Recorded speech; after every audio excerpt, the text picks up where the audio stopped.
You're listening to Procurement 6, the weekly podcast from the team at Art of Procurement that summarizes this week in procurement in just 6 short segments.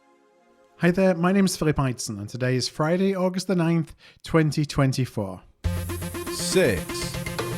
ESG is an increasingly important part of the global supply chain, but it can be confusing to determine the most effective tactics for minimizing and mitigating ESG risk. So we've partnered up with our friends at Supplier.io to bring you insights from the findings from over 300 in-depth ESG risk assessments to share the highest ESG risk areas and discuss how you can do this to assess your own company's key exposure areas.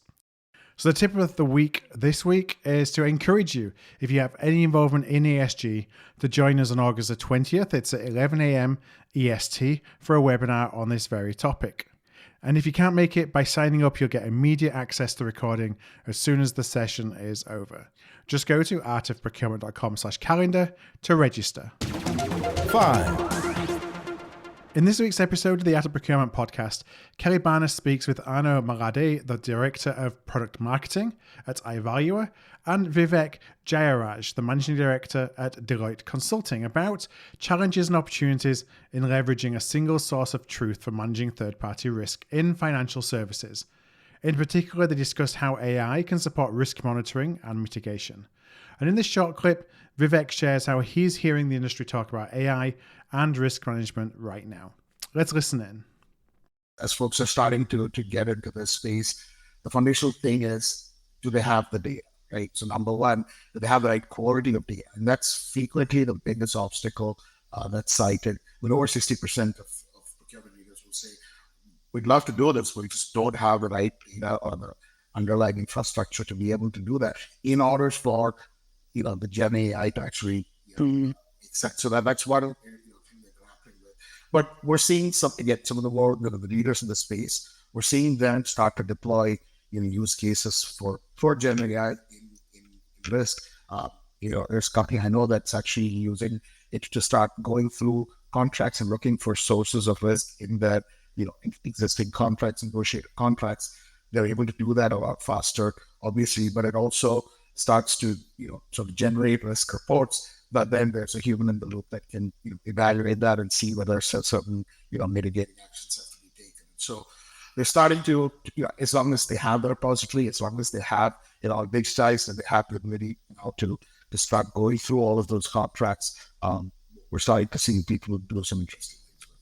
To listen to the full episode, go to artofprocurement.com/podcast or search for Art of Procurement to subscribe wherever you listen to podcasts, or you can click in the link in today's show notes. 4. $1 saved in procurement is equal to $8 in revenue. I've often seen this presented as a business case for procurement.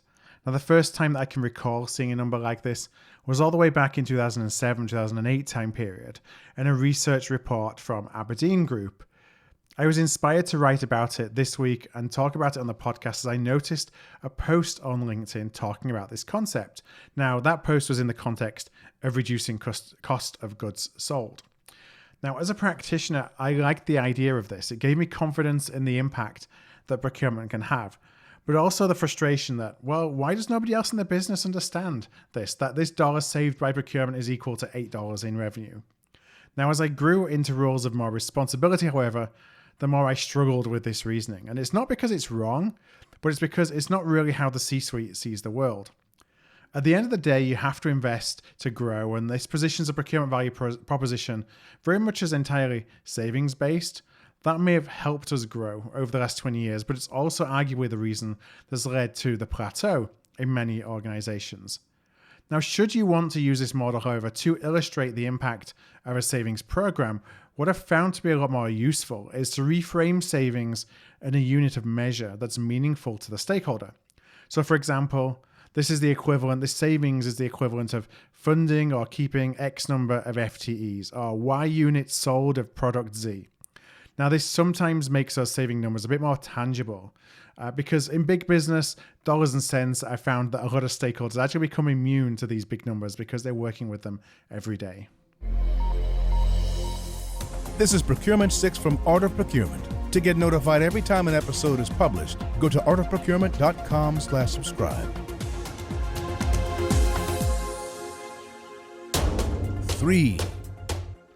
In this week's episode of the Sourcing Hero podcast, Kelly spoke with Dupree Jones, the regional category manager specializing in logistics and warehousing for CSL and a long-time supporter of the Art of Procurement podcast. Now, procurement professionals need to have excellent soft skills, especially when they're working across geographies and cultures. A simple gesture like a handshake is expected in one culture, that may offend in another. Knowing the difference and being able to read the room really are essential. So in this episode, Dupree shares what he has learned about cross-cultural collaboration and empathy and how he puts both into practice as a category manager. And I know that Dupree has worked in a lot of organizations that really have a lot of colleagues within them working across the world. So he's got a lot of experience in this. Now you can hear the conversation by clicking the link in today's show notes or by searching for the Sourcing Hero wherever you find your podcasts. 2. A recent poll by Chief Executive Officer magazine shows that procurement's cost savings capabilities will remain in strong demand through the rest of 2024. Polled on their priorities for the remainder of 2024, CEOs who responded to the survey highlighted that retaining high-performance employees and improving cost structures are their top 2 priorities. Of course, procurement can play a key role in helping a CEO improve their cost structure, but also through process improvement and digitization, we can actually also impact employee satisfaction, whether that's through creating easier user experiences or actually taking procurement work off their plate so they can focus on what they do best. Now, the single biggest challenge that's cited, and this was by some margin, was worsening inflation or economic data reports. So it's going to be key for procurement leaders to really be agile in the second half of the year to the changing needs of the CEO based on the flow of all these different economic data reports. 1. Before I let you go, I want to tell you about an upcoming AOP event you won't want to miss. On August the 28th, we'll be joined by the team from Oro Labs to share the findings of the 2024 Procurement Orchestration Survey. Now, this is a survey that we undertook with Oro earlier in the year, and we're going to discuss the early findings. So what we learned about procurement teams that treat orchestration a top priority, why a low real-time visibility into ongoing activities is such a problem and how that limits procurement's impact, and the correlation between increased automation and the stakeholder experience.